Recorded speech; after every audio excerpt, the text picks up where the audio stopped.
เมื่อท่านทั้งสองหมายปองเป็นคู่กันแล้วหวังเป็นผัวทิพย์เมียแก้วแน่แล้วก็คงสุขสันต์หวังมอบชีวิตจิตใจไว้อกเดียวกันต่างก็ศรัทธายึดมั่นใฝ่ฝันถึงวันวิวา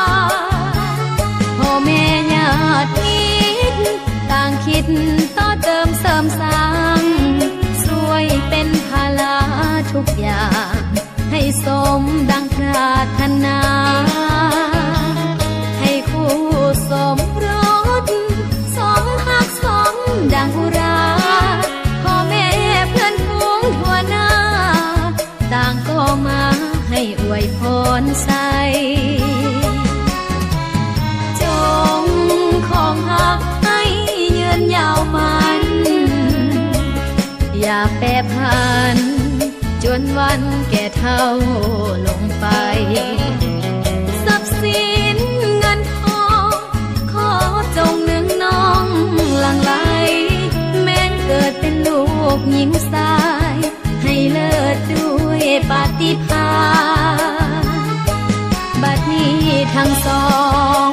สมปองเป็นคู่กันแล้วได้เป็นผัวทิพย์เมียแก้วแน่แล้วก็ควรสุขสันต์แม้นยามพังพลาดผิดไปอภัยให้กันดวงใจสองจงยึดมั่นต่อคำขวัญผัวเดียวเมี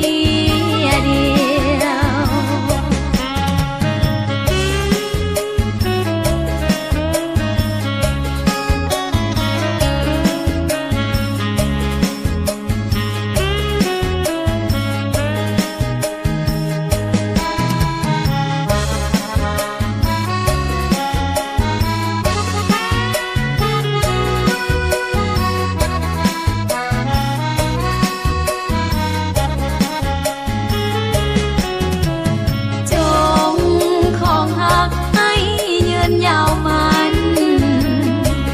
อย่าแปรผันจนวันแก่เฒ่าลงไปทรัพย์สินเงินทองขอจงนึงน้องหลั่งไหลแม้นเกิดเป็นลูกหญิงชายให้เลิศด้วยปาฏิภาณบัดนี้ทั้งสองสมปองเป็นคู่กันแล้วได้เป็นผัวทิพย์เมียแก้วแน่แล้วก็ควรสุขสันต์แม้นยามพังพลาดผิดไป